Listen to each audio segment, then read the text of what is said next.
अब आपका Jansatta today 24 news बहुत जल्द नए अंदाज में अब आपको मिलेगा बहुत कुछ, क्योंकि हर खबर पहुंचाने की हिम्मत है, सच दिखाने का जज्बा है। बिना रुके बिना थके हम हर खबर पहुंचाते हैं आप तक। सच देखने में कई बार होती है कई मुश्किल, लेकिन फिर भी हम आप तक पहुंचाते हैं। सिर्फ सच, निडर और सत्य के साथ देखते रहिए जनसत्ता टुडे 24। फेडरेशन व सामाजिक संगठनों का संयुक्त मंच द्वारा दिनांक 20 को बलात्कारी सिद्धार्थ तिवारी को जमानत देने के विरोध में कानपुर जिलाधिकारी के माध्यम से मुख्यमंत्री उत्तर प्रदेश शासन को ज्ञापन दिया। विवेक पाल ने बताया कि ग्राम लोहंडा थाना सैनी जनपद कौशाम्बी में 8 वर्षीय नाबालिग बेटी के साथ यौन शोषण गांव के ही सिद्धार्थ पुत्र स्वशून्य रामबाबू तिवारी द्वारा किया जाता है, जिसमें पुलिस प्रशासन द्वारा मुकदमा दर्ज कर अपराधी को जेल भेज दिया जाता है।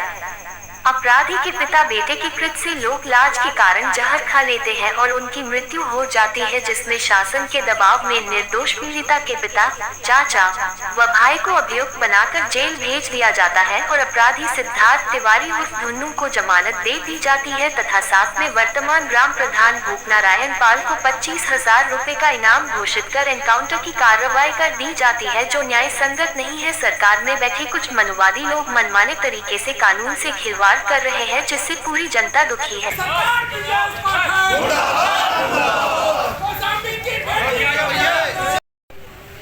जो आज का ज्ञापन दिया गया, क्या मामला क्या प्रकरण है पूरा? ये देखिए, प्रकरण ये बहुत चर्चित है उत्तर प्रदेश में और हमें लगता है ये पूरे देश में हो गया है। ये कौशाम्बी में एक नाबालिग 8 वर्ष की बेटी के साथ दुराचार हुआ, दुष्कर्म हुआ, जिसको बलात्कार की श्रेणी में आता है। और पुलिस जो पहले थी, खैर उसने अपना काम किया, FIR दर्ज कर पॉक्सो एक्ट लगाया और उसको अपराधी को पकड़कर उसको जेल में भेज दिया। लेकिन हुआ क्या कि आरोपी का जो पिता थे वो लोक लाज के भय से उन्होंने जहर खाया नाटक करने के लिए, लेकिन वो उनकी मौत थी तो उसी जहर खाने से मौत हो गई।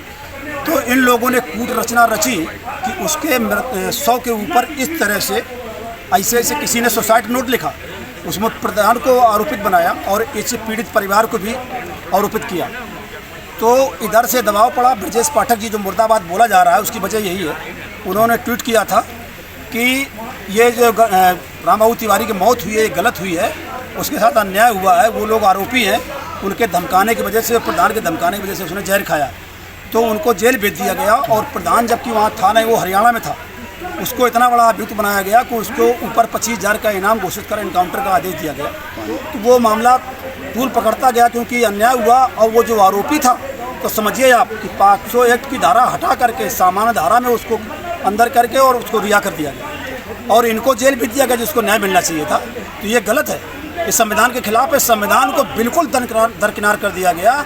उन्होंने जो न्याय हुआ है वो मनुस्मृति के द्वारा न्याय किया गया है, कि उसमें होता है कि इन लोगों को दंडित नहीं किया जाता है, कोई भी अपराध करें अन्य समाज को दंड मिलता है। ये बहुत गलत है। अगर वो माननीय मुख्यमंत्री जी इस पर संज्ञान नहीं लेते हैं, हम मांग करते हैं कि CBI जांच कराएं। जो निर्दोष है उसको नहीं फंसाना चाहिए और जो दोषी है वो बचना भी नहीं चाहिए। हम इसके पक्ष में, चाहे वो पक्ष हो चाहे विपक्ष हो। ठीक भैया, जो आज जो ज्ञापन दिया उसको लेकर क्या कहना चाहिए ज्ञापन के लेकर? यहाँ एक्चुअली जो ये पीड़िता एक है, कौशाम्बी का मैटर है, 8 साल की बच्ची के साथ घिनौना काम हुआ है और उसमें 27 तारीख को जब रिपोर्ट लिखी जाती है तो 28 में मुकदमा होता है। और वो मुकदमा ऐसे नहीं होता, उसमें पॉस्को और 376 लगती है। लेकिन 4 तारीख को उसका जो पीड़ित जो लड़का था उसके पिताजी ने थाने में सुसाइड कर लिया। अब अगर कोई थाने में सुसाइड करता है तो उसकी जिम्मेदारी पुलिस प्रशासन की होती है, ना कि लड़की के पिता की होती है या प्रधान की होती है। उल्टा केस करके लड़की के पिता को जेल में डाल दिया जाता है, उसके चाचा को जेल में डाला जाता है, प्रधान के भाई को जेल में डाला जाता है और प्रधान के ऊपर 25,000 का इनाम लगा के उसको एनकाउंटर का आदेश करा देते हैं। ये न्याय कहाँ का है? मान लीजिए थाने में अगर कोई चीज़ घटना होती है तो उसके जिम्मेदार जब अगर वो मतलब जो पीड़ित लड़की का पिता साथ में होता या वो प्रधान साथ में होता तो उसके ऊपर आरोप तय होते। आज की डेट में भी अभी भी जेल में है। 9 तारीख को लड़के का स्पेशल जज बैठ के कोर्ट सुनवाई करते हैं, बिटिया को बुला के और उसका इंग्लिश में ये लोग एक वो कराते हैं, मतलब जो भी पूछताछ करते हैं। और जब वो बच्ची 8 साल की या देहात की लड़की है, उसे हिंदी सही से नहीं आती, इंग्लिश कैसे याद आएगी? और उसकी माँ को बाहर रखते हैं कोर्ट रूम से, एक दूसरी औरत को वहाँ खड़ा कर देते हैं अब ये बताइए, ये तो सरासर गलत है। और पॉस्को 376 एकदम हट जाना, ये कहाँ का न्याय है भाई? पॉस्को 376 में कई लोग जेल गए हैं, एक दिन तत्काल तौर पे एक दिन में 376 पॉस्को नहीं हट सकती है, लेकिन हटाया गया, बरी कर दिया गया। लड़की का पिता आज भी जेल में है, उसका चाचा आज भी जेल में है। तो हम लोग सिर्फ और सिर्फ न्याय के लिए आए हैं कि पीड़ित परिवार को न्याय मिले। और जो आरोपी है, अगर पुलिस ने पहले कार्रवाई क्यों की? अगर गलत था तभी कार्रवाई की, और अगर पुलिस गलत है तो पुलिस के ऊपर कार्रवाई होनी चाहिए।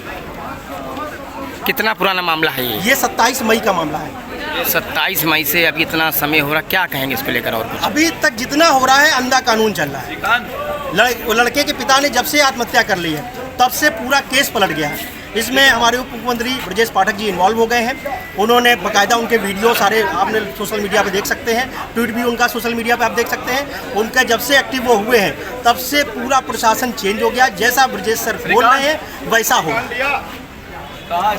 अगर इसमें न्याय न मिले तो आप लोग कहाँ तक जाएंगे? हम लोग सीधे इसके बाद मुख्यमंत्री के पास जाएंगे।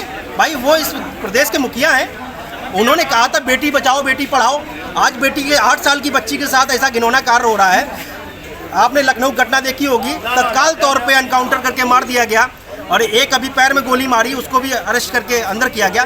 इसके साथ ऐसा क्यों हुआ कि ये एक सवर्ण कास्ट का होने की वजह से, जात विशेष की वजह से ही इसको निकाल दिया आपने, और एक ही दिन में पॉस्को 376 हटा दी। ये कहाँ का कानून है?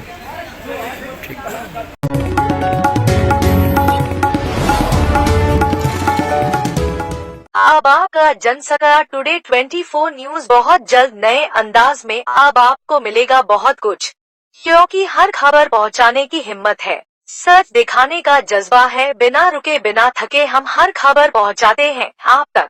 सच देखने में कई बार होती है कई मुश्किल, लेकिन फिर भी हम आप तक पहुंचाते हैं। सिर्फ सच, निडर और सत्य के साथ देखते रहिए जनसत्ता टुडे 24।